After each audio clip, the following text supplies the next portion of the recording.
அல்லேலூயா. தேவனுக்கு மகிமை உண்டாவதாக.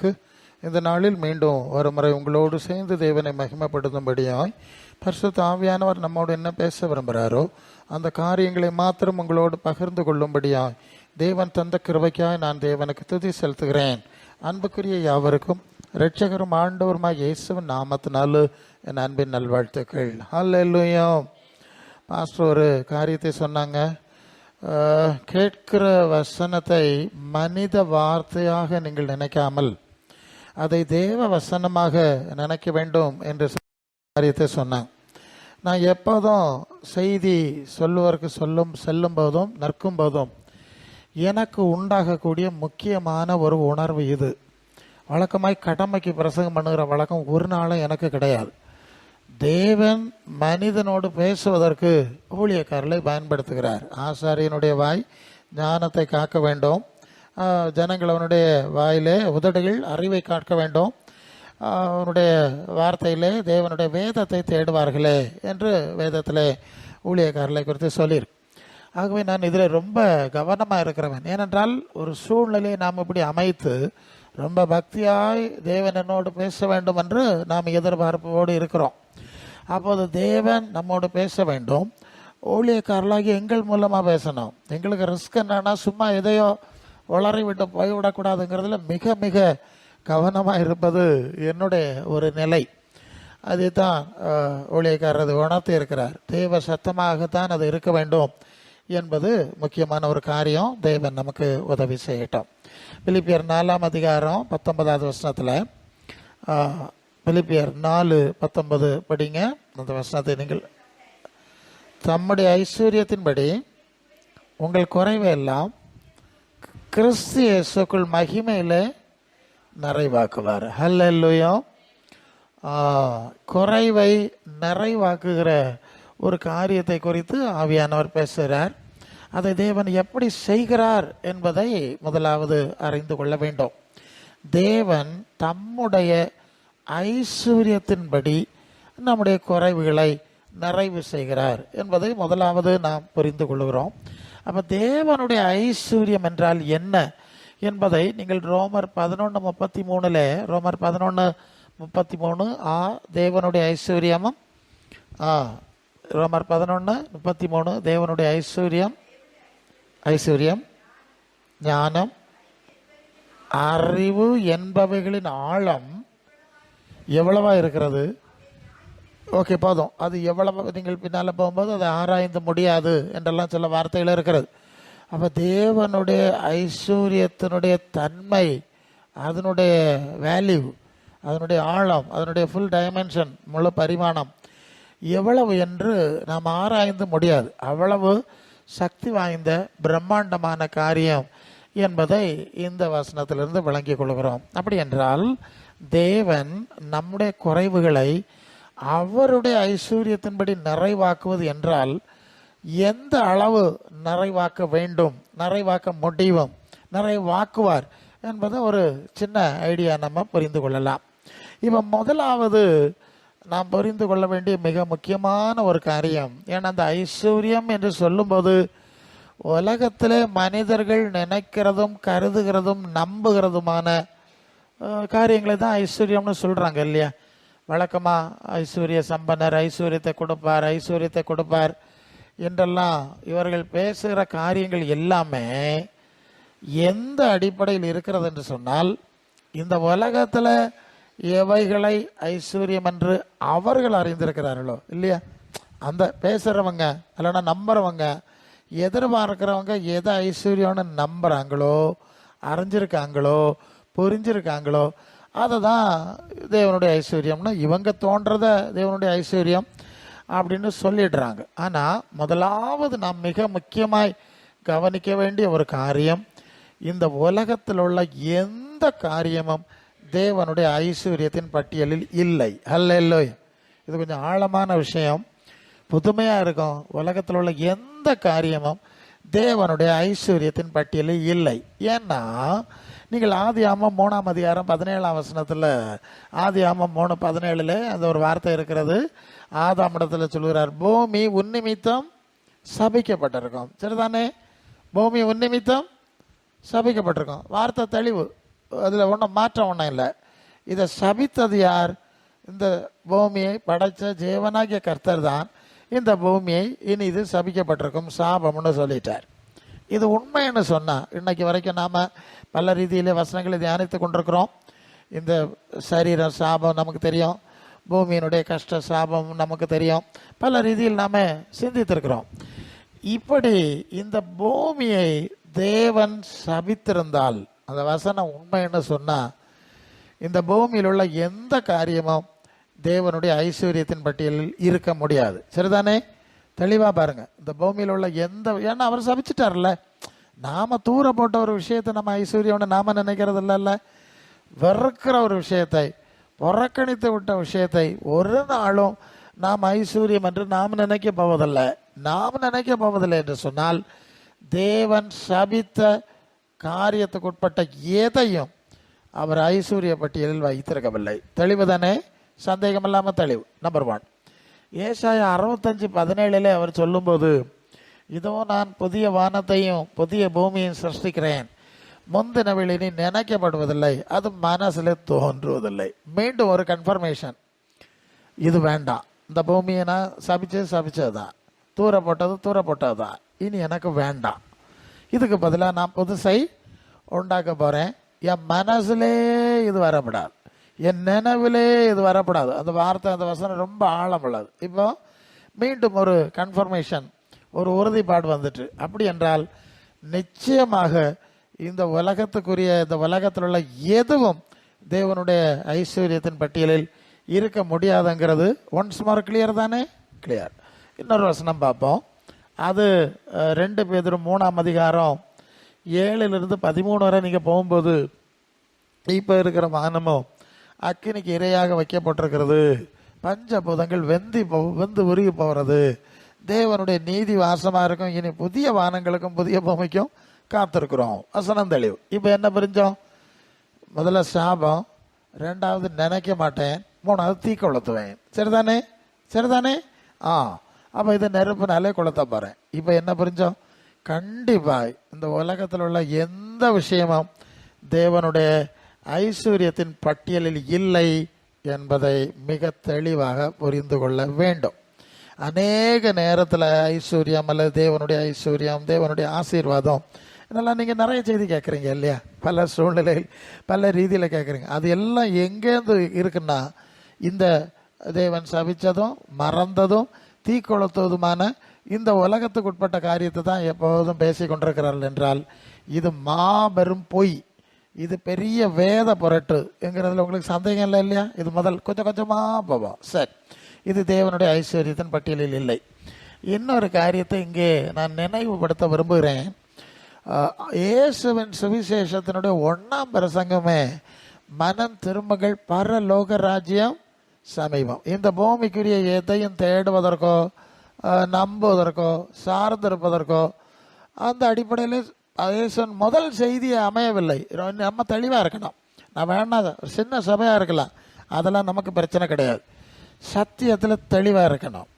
எனக்கு ஒரு பாட்டு ஞாபகத்துக்கு வரும், சாத்தானின் கோட்டைகளை சத்தியத்தால் தகர்ப்பாய், சிலுவை சுமந்திடுவாய், ஜெய கொடி ஏந்திடுவாய். சரியா? அவ சாத்தானின் கோட்டைகளை தகர்க்கிறதுக்கு மிக சரியான வலுவான ஆயுதம் சத்தியம் என்பதை நீங்கள் மறந்து விடக்கூடாது. பல வேளையில் இயேசு நாமத்தில் போ பிசாசு என்று சொன்னால் பேய விரட்டிட முடியும்னு நாம் நினைக்கிறோம். நவர். பல வேளை தேவனுடைய சத்தியம் நம்மிடத்தில் இல்லை என்று சொன்னால், பொய்கள் இருக்கும் என்று சொன்னால், சத்தியத்துக்கு விரோதமான காரியங்கள் நமக்குள்ளே இருக்கும் என்று சொன்னால், நாம் சாத்தானை ஜெயிக்க முடியாது. ஏன்னா நீங்கள் யோவான் 8:44 பிசாசு பொய்யனும் பொய்க்கு பிதாவுமா இருக்கிறான், அவன் சத்தியத்தில் நிலை நிற்கவில்லை, அவன் பேசும்போது சொந்தத்தில் எடுத்து பேசுகிறான். இப்போ என்ன புரிகிறோன்னா, பிசாசு அல்லது ஈவில் பவர் அல்லது நெகட்டிவ் பவர்னு சொல்கிறது பொய்க்கு தலைவன், பொய்யனும் பொய்க்கு பிதாவும் ஆகிய பிசாசு. சரிதானே? அப்போ பொய்யனும் பொய்க்கு ஆதாரமானதான் தீய சக்தி என்று சொன்னால், எங்கெல்லாம் பொய் அல்லது சத்தியமில்லாத விஷயங்கள் இருக்கிறதோ, நம்பப்படுகிறதோ, அங்கே தீய சக்தியினுடைய ஆளுகை இருக்கிறது. அல்லேலூயா. எங்கெல்லாம் சத்தியத்தை பற்றிய அறிவும் தெளிவும் நம்பிக்கை இருக்கோ, ஆட்டோமேட்டிக்கலி பொய்யின் சக்தி வெளியே போயிடும். இதுதான் ரொம்ப அடிப்படை. ஆனால் அந்த அடிப்படைகளை பெரும்பாலும் யாருமே சொல்லுறது கிடையாது. அதனால தான் நீங்கள் யோவான் 8:31-32 இயேசு தம்மை விசுவாசித்த யூதர்களை நோக்கி, நீங்கள் என்னுடைய உபதேசத்தில் நிலைத்திருந்தால் மெய்யாகவே என் சீசராக இருப்பீர்கள், சத்தியம் இதுதான், சத்தியத்தை அறிவீர்கள், சத்தியத்தான் உங்களை விடுதலையாக்க முடியும். சத்தியம் என்றால் உண்மை, உண்மை, நிஜம், ஃபேக்ட், யதார்த்தம். அதுதான் உங்களுக்கு விடுதலை கொடுக்கும். எந்த காலம் வரை பொய்யான கொள்கைகளை, உண்மையற்ற காரியங்களை, சத்தியமில்லாத விஷயங்களை நீங்கள் நம்புறீங்களோ, உங்கள் வாழ்க்கையில் வச்சிருக்கிறீங்களோ, அந்த அளவு பொய்யின் அதிபதியாகிய பிசாசின் ஆளுகை நம்ம விட்டு போகாது என்பதை மறந்து விடக்கூடாது. அல்லேலூயா. இப்போ இயேசு சொல்லுகிறார், அது யோவான் 18:36-37. அவன் கேட்குறான், நீர் ராஜாவோன்னு கேட்டா, நீர் சொல்லுகிறபடி நான் ராஜாதான், சத்தியத்தை குறித்து சாட்சி கொடுக்க நான் பிறந்தேன், இந்த உலகத்தில் வந்தேன், சத்தியவானே என் சத்தம் கேட்குறான். அல்லேலூயா. நான் சத்தியத்துக்கு சாட்சி கொடுக்க வர்றேன், சத்தியவான் என் சத்தத்தை கேட்கிறான் என்று சொன்னார். இங்கே நாம் இப்போ இடையில வந்த ஒரு விஷயம், பரலோக ராஜ்யம் சமீபம் என்பதுதான் இயேசுவின் 1வது பிரசங்கம். இயேசுவனுடைய கடைசி செய்தி நீங்கள் வெளிப்படுத்தல் 22:12 வந்தா, இதோ சீக்கிரமாய் வருகிறேன், அவனவன் கிரியைக்கு தக்கதாக நான் அளிக்கிற பலன் என்னோட கூட வருகிறது. நல்லா புரியுங்க. உலகத்துக்குரிய எதையும் இங்கே சுவிசேஷத்துக்குள்ளே ஆண்டவர் பேசலை. அது கொஞ்சம் சிலது பார்க்கலாம். இந்த அடிப்படையில் நாம் நிற்க வேண்டும், அசையப்படாது. பரலோக ராஜ்யம், நித்திய ஜீவன், தேவனுடைய அவர் வாசம் பண்ணுகிற, அவர் நமக்கு உண்டு பண்ணி கொண்டிருக்கிற அந்த மர்மை சூழ்நிலை குறித்த விசுவாசம்தான் சபையின் அடிப்படை என்பதில் அசையாமல் இருக்கணும். அதுதான் நான் கடந்த நாளில் நான் உங்களுக்கு சொன்னேன். அப்படித்தான் போதிக்கணும். நீங்கள் பூமிக்குரிய போதிக்கப்படாது. அந்த விசுவாசத்தில் சபை கட்டப்படும் போது, நம்முடைய விசுவாச ஜீவியம் கட்டப்படும் போது தான் எதுவும் என்னை அசைப்பதில்லை என்ற பவுல் சொன்னார் இல்லையா, பட்டயமோ நாசமோசமோ எதுவும் என்னை அசைப்பதில்லைங்கிற அந்த நிலை நமக்கு வர வேண்டும் என்றால் நம்முடைய மனம் பரலோக ராஜ்ய சத்தியத்திலே கட்டப்பட வேண்டும். அல்லேலூயா.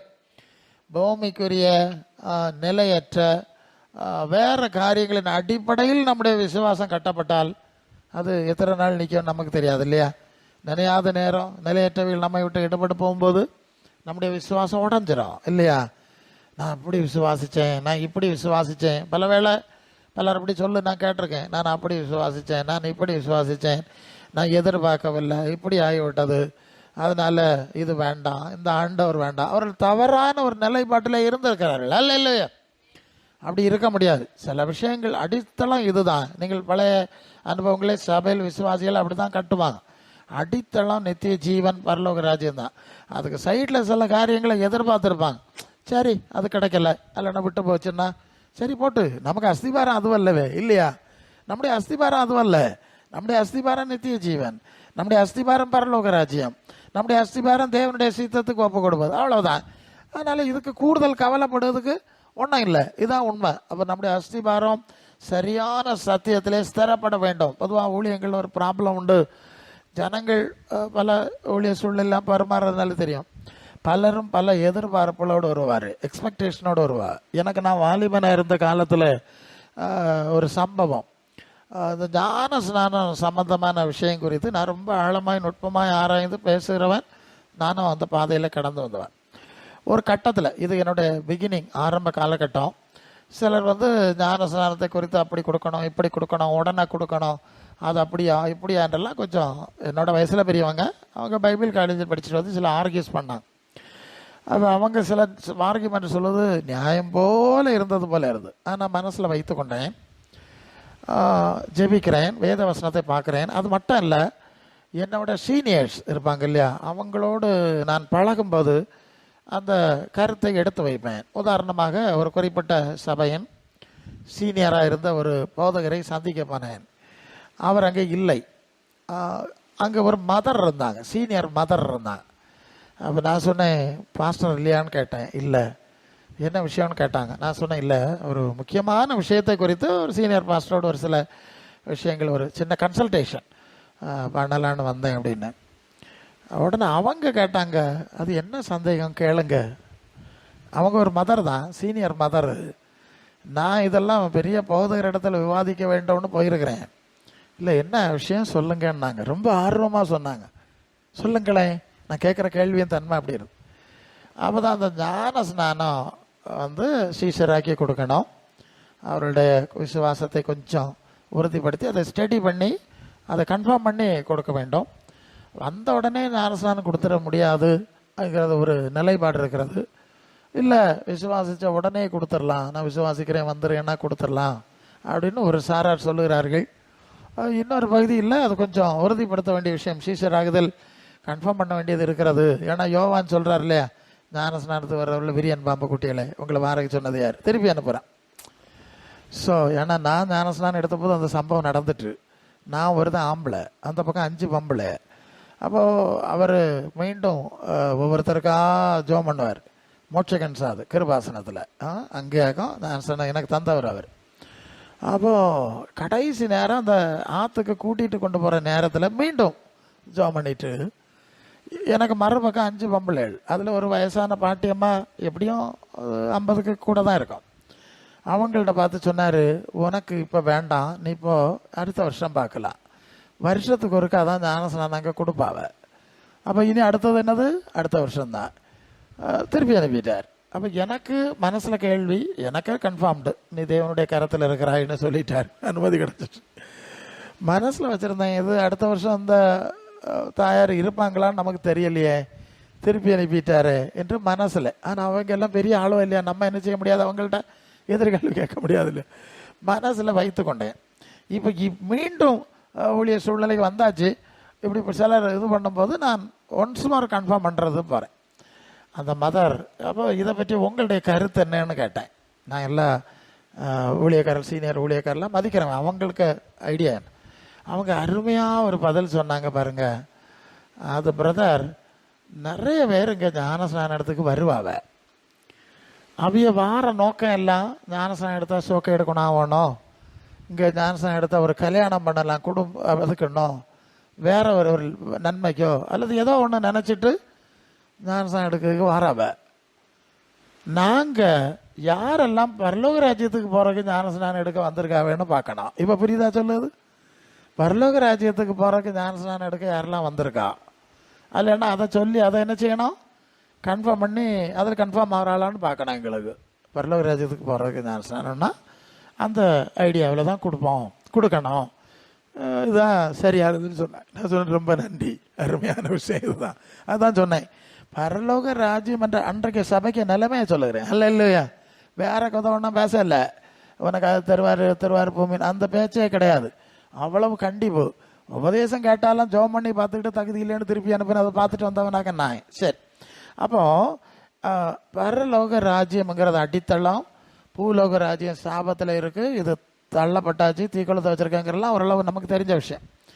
இந்த அடிப்படையில் தான் நம்முடைய விசுவாசம் கட்டப்பட வேண்டும்ங்கிறத இந்த இடத்துல மனசில் வச்சுருக்கோம். சரி, அதனால இந்த பூமிக்குரிய காரியம் எதுவும் தேவனுடைய ஐஸ்வர்யம் அல்ல என்பதை முதலாவது தெளிவாய் மனசில் வைக்கணும். சரி, இப்போ எபேசியர் 1:3 தேவனுடைய ஐஸ்வர்யம் எங்கே இருக்கிறது?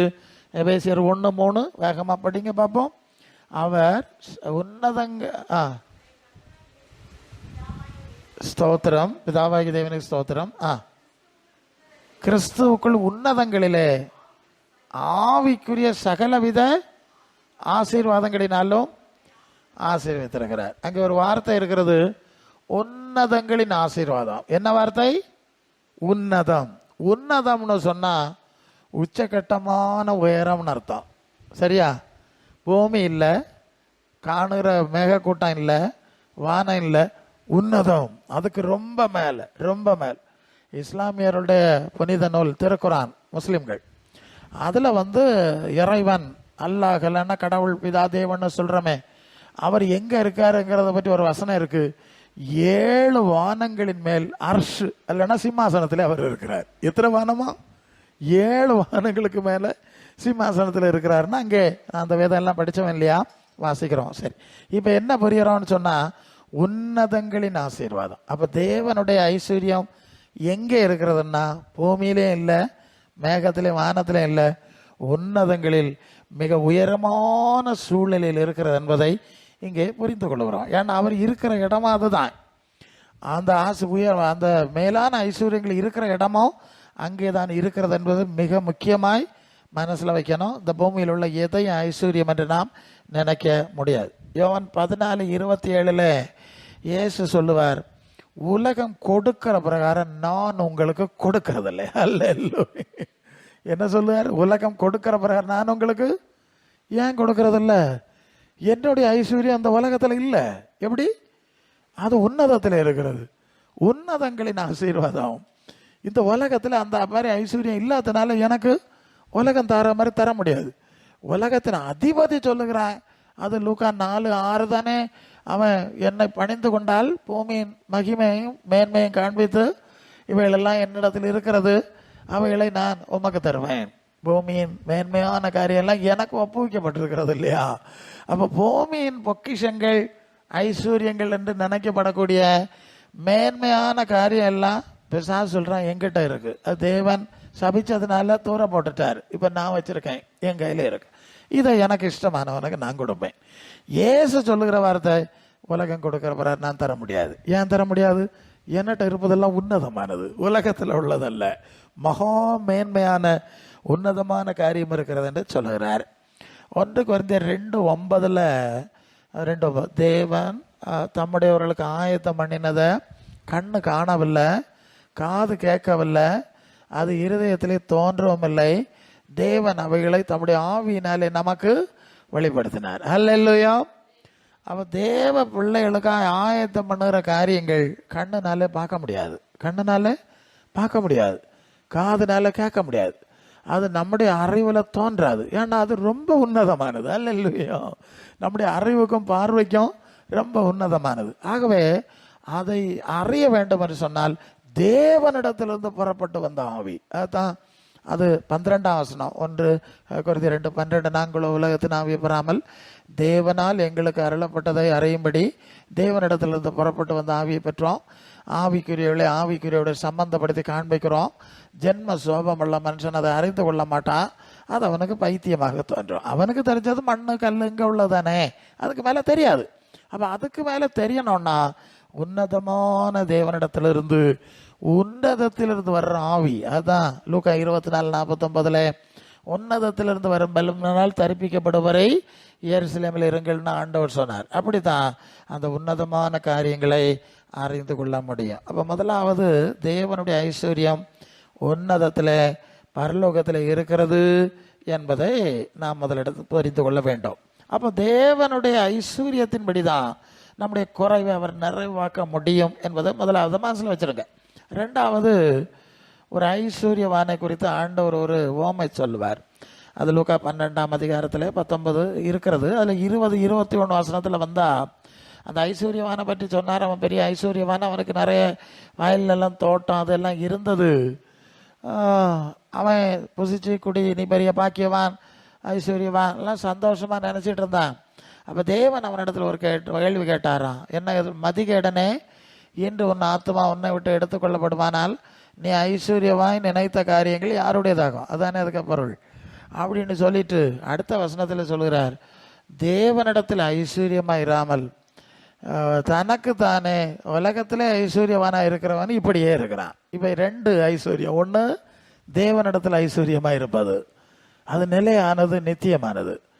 உலகத்தில் ஐஸ்வர்யமாக இருப்பது நிலையற்றது, ஒரு செகண்டில் போயிடும், நமக்கு அதுக்கு சொந்தம் இல்லாமல். அதுதான் உணர்த்துகிறார். அப்போ தேவனிடத்தில் ஐஸ்வர்யம் என்பது உலக ஐஸ்வர்யம் அல்ல என்பதை இங்கே கவனத்தில் கொள்ளுகிறோம். பிலிப்பியர் 3ஆம் அதிகாரத்தில் 7ஆம் வசனத்திலையும் 11ஆம் வசனத்திலையும் பவுல் சொல்லுகிறார், நான் எப்படியும் கிறிஸ்துவின் மரித்தோரின் உயிர்த்தெழுதலுக்கு ஒப்பான உயிர்த்தெழுதலை அடையும்படி நான் எனக்கு லாபமாக இருந்த அனைத்தையும் நஷ்டம் என்று விட்டேன், குப்பையுமாக எண்ணுகிறேன் அப்படின்னு சொல்லுகிறார். நல்ல கவனிங்க. ஒரு காலத்தில் அவர் ஒரு யூதர், அவர் உபாகமம் 28ஆம் அதிகாரம் முதல் 14 வசனத்தில் இருக்க காரியங்கள் எல்லாம் ஆசீர்வாதம் ஆசீர்வாதம்னு தலையில் வச்சு ஆடிட்டு நடந்த மனுஷனாகும். யார்? இவர், இந்த பவுல். இப்போ மரித்தோரின் உயிர்த்தெழுதல், நித்திய ஜீவன், பரலோக மகிமை பற்றிய ஒரு வெளிப்பாட்டை, அந்த சத்திய வெளிப்பாட்டை தேவன் கொடுத்த போது தான் தெரியுது, நாம் சுமந்து தெரியதெல்லாம் குப்பை. சரிதானே? நம்ம சுமந்துட்டு தெரியாது குப்பை. அதனால தான் குப்பை என்று எண்ணுகிறேன். அதன் போட்டு அது ஒரு காலம் பெரிய லாபம், இதுதான் லாபம், செல்வம், ஐஸ்வர்யம் நம்பினேன், இப்போ விட்டு விட்டேன் என்று சொல்லுகிற ஒரு காரியத்தை பார்க்கிறோம். இந்த வெளிப்பாடு இல்லாதவர்கள், அதை 2 கொரிந்தியர் 4:4 கிறிஸ்துவின்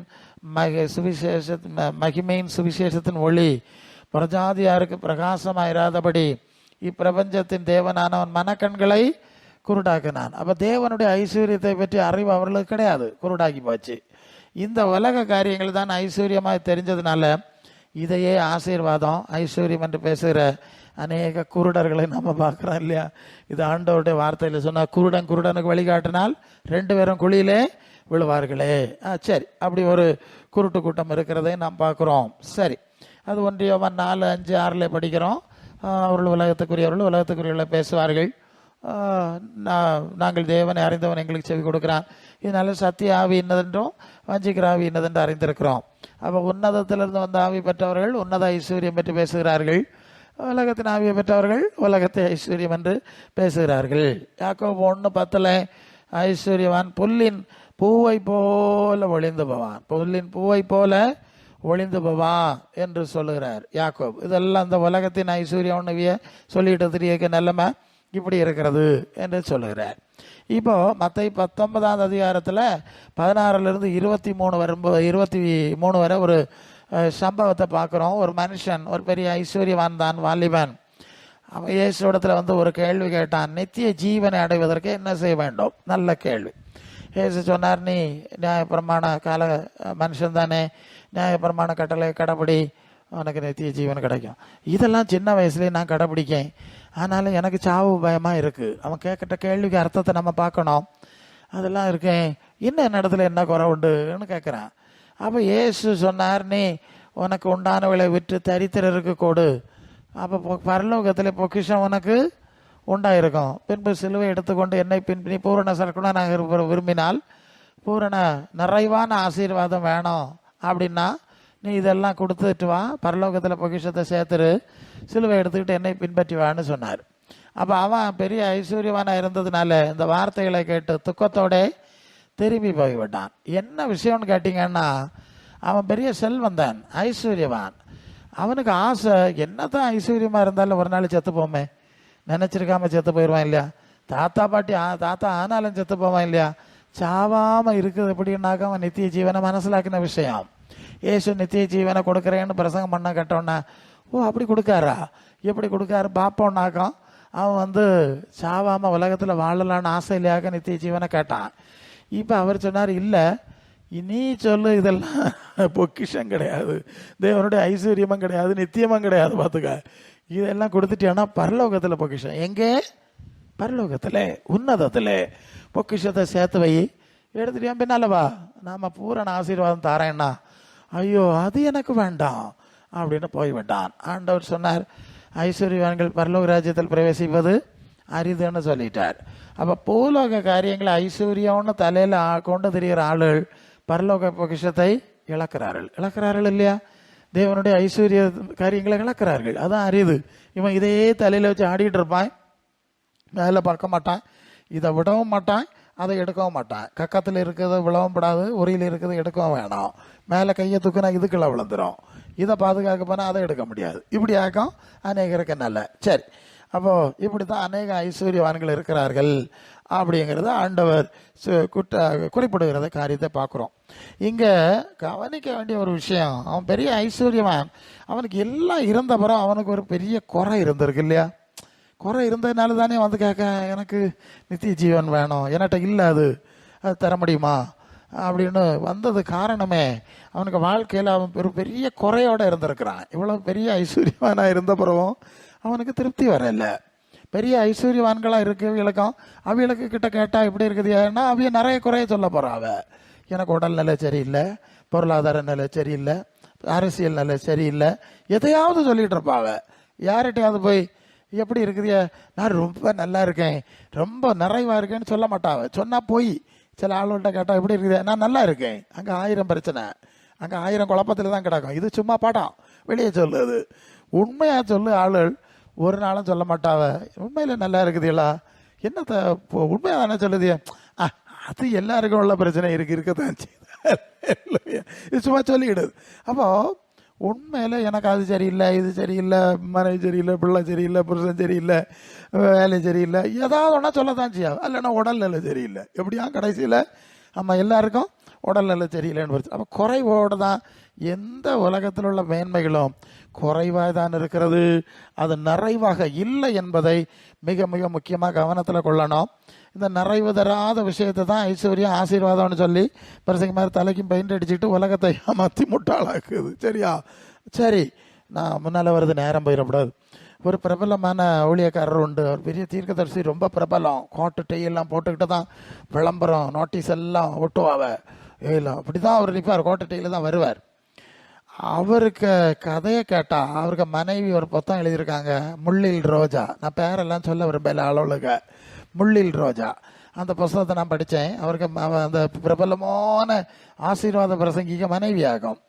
அவைய சொல்லுவாங்க, என்னுடைய கணவருக்கு உச்சந்தலை முதல் உள்ளங்கால் வரை எல்லா சோக்கேடம் உண்டு, ஆஸ்பத்திரி காணாத நாளே கிடையாது. பாத்தியல்னா கன்வென்ஷனுக்கு நோட்டீஸ் எல்லாம் ஒட்டியாச்சு, இவர் ஆஸ்பத்திரியில் படுத்திருப்பார். சரியா? டேட்டு கொடுத்து எல்லாம் போட்டாச்சு, இதுக்கு என்ன இவர் சொல்லுவார், ஐயோ என்ன கொண்ட முடியாதுன்னு கிடப்பார். நாங்கள் தான் டேட்டெல்லாம் கொடுத்து அங்கே எல்லாம் மேடையெல்லாம் கட்டி லைட்டெல்லாம் போட்டு அலங்கரித்து விளம்பரம் பண்ணி நடந்துரு. அவருக்கு பேண்ட்டு சட்டை கோட்டெல்லாம் போட்டு டை எல்லாம் போட்டு பெயிண்டெல்லாம் அடித்து அவரை ஜோடிச்சு வண்டியில் தூக்கி ஏற்றி எழுதுறாங்க. கொண்டு மேடையில் எப்படியாவது கொண்டு உட்கார வச்சிருவோம். அவர் பிரசங்கம் பண்ண எழும்புனோடனே சிங்கம் மாதிரி கரைச்சிப்பார். அவங்க எழுதுறாங்க, சிங்கம் மாதிரி கரைச்சிப்பார். பிரசங்கம் முடித்தோடனே இன்னும் 10 இருப்பார். அவரை கூட்டி நைஸாக கொண்டு வீட்டில் கொண்டு கட்டில் போடணும். அவங்க சொல்லு, அவ இதாக்கம் அந்த புத்தகத்தில் எழுதியிருக்காங்க. புற தகவல் யாருன்னு கேட்டால் புற சொல்லு. சரி, இப்படி ஆகும் நிலைமை. இங்கே நோட்டீஸில் கோட்டட்டை, பிரசங்கத்தில் கோட்டட்டையோட சிங்கம், அங்கே நிலைமை வேறு. சரி, இப்படி எல்லாரும் குறையோடு தான் இருந்திருக்காங்க. இங்கே ஒன்றுமே நிறைவு கிடையாது. 1 Corinthians 13:10 சொல்லுது, நிறைவானது வரும்போது குறைவானது ஒளிந்து போம். இது இங்கே உள்ள எல்லாமே என்னைக்கு சாபம் விழுந்ததோ அன்னைக்கு அவ்வளவுமே அறகுறையாக தான் இருக்குது, குறையாக இருக்குது, நிறைவாக இல்லை. இனி நிறைவானது வர வேண்டும். நிறைவானது எப்போது வரும் அப்படின்னா, நம்ம ஏற்கனவே பிலிப்பியர் 4:19 மகிமையிலே நிறைவாக்குவார் என்று ஒரு வார்த்தை இருக்கிறது. உங்கள் குறைவு எப்பவும் குறை. அப்போ விசுவாசியாக இருந்தாலும் ஊழியக்காரலாக இருந்தாலும் குறையாத்தான் இருப்போம். நிறைவோடு என்ன செய்ய முடியாது, இருக்க முடியாது. அதுதான் பிரச்சனை. நாம் யாரும் இருக்க முடியாது, நிறைவாக இருக்க முடியாது. அப்போ நிறைவானது வந்தால் தான் நிறைவை அனுபவிக்க முடியும். அது எப்போன்னா மகிமையிலே தான் நிறைவாக்க முடியும். இந்த மகிமைன்னு சொன்னால் ஒளி என்று அர்த்தம். ஒளியிலே தான், ஒளிமயமான சூழ்நிலையில் தான் நிறைவாக்க முடியும். நீங்கள் கொலோசியர் 1:12-13 ஒளியில் உள்ள பரிசுத்தவான்களுடைய சுதந்திரத்தில் பங்கடையும்படி நம்மை தகுதி உள்ளவர் ஆக்கினவரும் அன்பின் குமார் இருளிலிருந்து விடுதலை ஆக்கி அன்பின் குமாருடைய ராஜ்யத்துக்கு உட்படுத்தின பிதாவை ஸ்தோத்திரிக்கிறோம். ஒளியில் உள்ள பரிசுத்தவான்களின் சுதந்திரம்னு ஒரு வார்த்தை இருக்கு. அப்போ தேவ பிள்ளைகளுக்கு பரிசுத்தவான்களுக்கு ஒரு சுதந்திரம், சொத்து, உரிமை சொத்து இருக்கிறது, ஆசீர்வாதங்கள் இருக்கிறது. அது எங்கே இருக்கிறது? ஒளிமயமான தேசத்தில் இருக்கிறது. அல்லேலூயா. இந்த ஒளிமயமான தேசம்னா என்ன அர்த்தம்னா, நீங்கள் 1 யோவான் 1:5 தேவன் ஒளியாக இருக்கிறார், அவரிடத்தில் எவ்வளவேனும் இருள் இல்லை என்று யோவான் குறிப்பிடுகிறார். அப்போ அந்த ஒளிமயமான தேசம் எங்கே இருக்குது? அந்த ஒளிமயமான தேவன் இருக்கிற இடத்துல தான் இருக்குது. அல்லேலூயா. இப்போ புரியுது இல்லையா? தேவன் இருக்கிற இடத்துல தான் தேவனுடைய ஐஸ்வர்யங்கள் இருக்கிறது, ஆசீர்வாதங்கள் இருக்கிறது. அது ஒளிமயமான தேசம். அங்கே தான் நம்மை நிறைவு செய்ய முடியும். அல்லேலூயா. உங்களுக்கு புரியுதா? வேற ஒரு இடத்துல நிறைவு செய்ய முடியாது. அதனால தான் 2 Peter 3:13 தேவன் இருந்து தேவ நீதி ஆட்சி செய்யக்கூடிய நீதி வாசமனம் புதிய வானங்களும் புதிய பூமியும் உண்டாகும் என்று காத்திருக்கிறோம். பழைய வானம் பூமிக்கு என்ன செய்யலை? காத்திருக்கல. இப்போ புரியுதா? இங்கே நிறைவு வராது, தேவனுடைய ஐஸ்வர்யம் கிடையாது. இதை தெளிவாக உணர்ந்து கொள்ளுங்க. வெளிப்படத்தில் 21:1 புதிய வானம் புதிய பூமியும் உண்டாயிற்று, புதிய எருசலேம்ங்கிற பட்டணம் இறங்கி வந்தது, அது மகிமையாக இருந்தது. எங்கள் வசனம் இருக்கிறது, அது ரொம்ப பிரகாசமாய் வைரக்கல் போல மகிமையாக இருந்ததுலாம் வசனங்கள் இருக்கிறது. மகிமையான ராஜ்யம், மகிமையான பட்டணம் இறங்கி வந்தது. இப்போ 3ஆம் வசனத்தில் பரலோகத்தில் ஒரு சத்தம், இதோ மனுஷருடைய மத்தியில் தேவனுடைய வாசஸ்தலம் இருக்கிறது, அவர்கள் அவருடைய பிள்ளைகளாக இருப்பார்கள், அவர் அவர்களுடைய தேவனாக இருப்பார். ஹல்லேலூயா. இப்போ ஒளிமயமான தேசத்தை புரிஞ்சுக்கிட்டீங்களா? ஒளிமயமான தேசத்தில் தேவன் இருக்கிறார், தேவ பிள்ளைகள் அங்கே இருக்கிறார்கள், ஒளியில் உள்ள பரிசுத்தவான்களின் சுதந்திரமாக இது இருக்கிறது. இப்போ அடுத்த வசனம் 4 கண்ணீர் யாவையும் துடைப்பார். ஹல்லேலூயா. கண்ணீர் யாவையும், இனி அங்கே சாவு கிடையாது, எல்லாம் நிறைவு. மரணம் இல்லை, துக்கம் இல்லை, அலறி அழ வேண்டிய அவசியம் இல்லை, சகலத்தையும் புதிதாக எல்லாம் நிறைவு. அங்கே குறைவே இல்லை, குறைவான அனுபவமே இல்லை, குறை சொல்வதுக்கு ஒன்றும் இல்லை, பூரணம் நிறைவான அனுபவங்கள் அங்கே இருக்கிறது. அது 22:3 ஆட்டுக்குட்டியானவருடைய சிங்காசனம் புதிய எருசலேமில் இருக்கும். ஒரு சாவு, இனி ஒரு சாபம் வராது. அப்போ எல்லா குறைவுகளும் நிறைவு பண்ணப்பட வேண்டும் என்றால் ஒரே ஒரு வாய்ப்பு இருக்கு, அந்த உன்னதமான தேவனுடைய ஐஸ்வர்யங்கள் இருக்கக்கூடிய ஒளிமயமான தேசத்துக்கு நம்ம செல்லணும். ஹல்லேலூயா. சரிதானே? அங்கே தான் அவருடைய எல்லா, அப்போ பூமியில் ஐஸ்வர்யம் கிடையாது. அதுதான் இந்த கள்ள பிரசங்கி மாதிரி பிசாசை ஏமாத்துறான், அது சாத்தான் வேலையாக்கும், அதை புரிஞ்சிருக்கேன். அப்போது தேவனுடைய ஐஸ்வர்யம் உன்னதங்களிலே இருக்கிறது. அந்த ஐஸ்வர்யத்தின்படியிலிருந்து ஒன்று எடுத்து கொடுக்கணும்னா அந்த ஐஸ்வர்யமான இடத்துக்கு போனோம் இல்லையா? சரிதானே? தீட்டுள்ளதோ அருவருப்பம் பொய்யை நடப்புகிற ஒன்று அதில் பிரவேசிப்பதில்லைன்னு சொல்லியாச்சு இல்லையா? அப்போ அவருடைய ஐஸ்வர்யம் இருக்கிற இடத்துல, உதாரணத்துக்கு சொன்னால் இங்கே இருக்கிறதெல்லாம் அழிவுள்ளைகள் அழியாமை சுதந்திரிப்பதில்லை. இங்கே இருக்கிறது எல்லாமே அழிவுள்ளது, சரீரம் அழிவுள்ளது, ஒரு மரத்தை எடுத்துக்கிட்டு அழிவுள்ளது, எல்லாமே அழிவுள்ளது. இது சாபத்தின் சாயலில், அழிவுக்குரிய சாயலில் இருக்கிறது. ஹல்லேலூயா. பரலோகம் அழிவில்லாத நித்திய மகிமையின் தன்மையில் இருக்கிறது. சரியா? அங்கே ஒன்றும் வாடாது. ஒரு செடின்னா ஆமாம், பல வேளை இங்கே மகிமையான காரியம் அங்கே இருக்கிறது, பூமியில் இருக்கிறத விட மகிமையாக இங்கே இருக்கிறத விட அழகாக அங்கே இருக்கிறது. இங்கே உள்ளது வாடிடுது, அங்கே வாடாது. வாடாத கிரீடம். என்ன கிரீடமா அது? இங்கே வாடுகிற கிரீடம், அங்கே வாடாத கிரீடம். ஸோ பரலோகத்தில் தான் உன்னதமான தேவன் இருக்கிறார். அவரிடத்துல தான், அதாவது பூமிக்குரிய மேனி உண்டு, வானத்துக்குரிய மேனி உண்டு, பூமிக்குரிய மேனி உண்டு என்று 1 கொரிந்தியர் 15:37-38 வாசிக்கும்போது அந்த வசனத்திலே நம்ம வாசிக்க முடியும். 2 bodies, heavenly bodies and earthly bodies. வானத்துக்குரிய மேனிகள் அது வேற, அது மகிமையானது. பூமிக்குரிய மேனிகள் எல்லாம் அழிவுக்குரியது, சாபத்துக்குரியது. சரி, அப்போ தேவன் தம்முடையவர்களை தம்முடைய ஐஸ்வர்யத்தின்படி அப்படித்தானே செய்ய முடியும் இல்லையா? என்ன சொல்லுங்க, நான் ஒரு ஆளுக்கு ஒரு நன்மை கொடுக்கணும்னா என்கிட்ட இருக்கிறதானே நான் கொடுக்க முடியும். அவர்கிட்ட இருக்கிறதெல்லாம் நித்தியம், அவர்கிட்ட இருக்கிறதெல்லாம் மகிமை, அவர்கிட்ட இருக்கிறதெல்லாம் மகா உன்னதமான ஐஸ்வர்யம். அது நம்ம அறிவு கெட்டாதது, உலகத்தில் இல்லாதது, கற்பனை கெட்டாததாக. அப்போ அதுதானே அவர் தர முடியும் இல்லையா? அவர்கிட்ட என்ன இருக்கோ அதுதான் கொடுப்பாங்க. அந்த ஐஸ்வர்யத்தின்படி நம்முடைய குறைகள், இப்போ குறையாதான் இருப்போம், நிறைவடைய முடியாதுன்னு சொல்லிட்டேன்.